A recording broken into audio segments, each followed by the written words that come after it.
Well, I think it's really healthy. I think we're talking about these issues. These issues were invisible for a very long time. Nobody knew where their meat came from. Nobody was thinking about the lives that the animals endured. And, you know, meat was gradually becoming this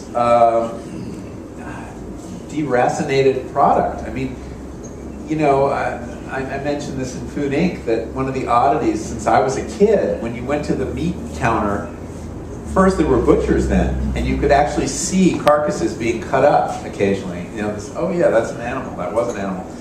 And then they were prepackaged, and then the bones disappeared.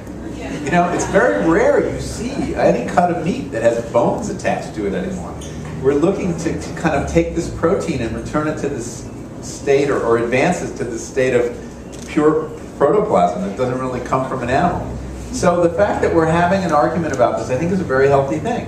And people are going to come out in different places. You know, one of the most interesting reactions I had, or two of the most interesting reactions I had to Omnivore's Dilemma, which is where I looked at the whole meat question and with some care, was that I heard from two different kinds of people who would read this.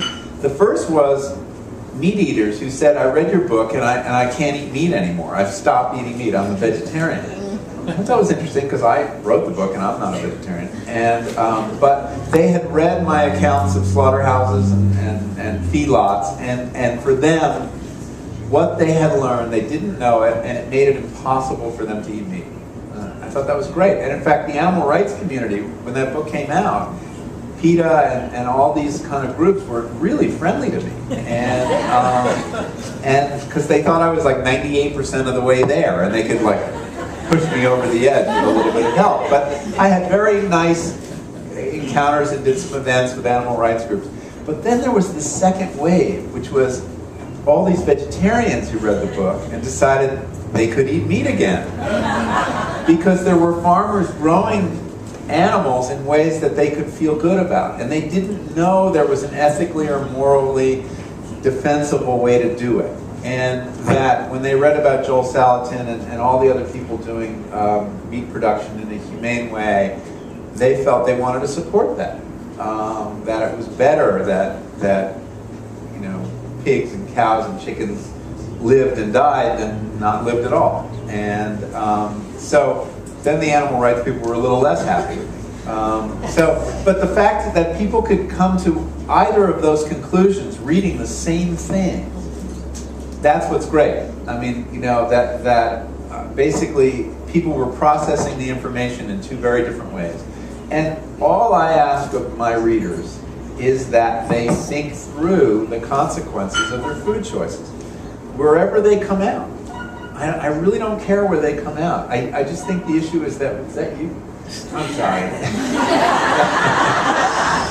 That we be more conscious about it. And I have ultimate respect for vegetarians and vegans. I mean, I think that they are conscious eaters. They are so far ahead of the average American who is eating thoughtlessly.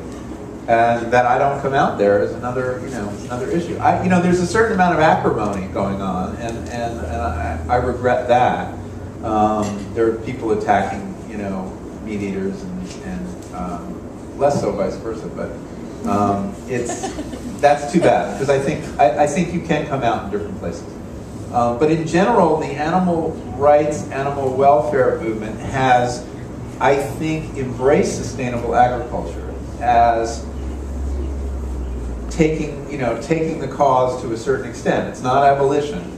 But it is important to improving. You know, I mean, even PETA now is very interested in incremental change. They negotiate with McDonald's. They negotiate with Burger King to improve the lot of these animals before we stop eating meat altogether. And I think that that's good politics. Yep.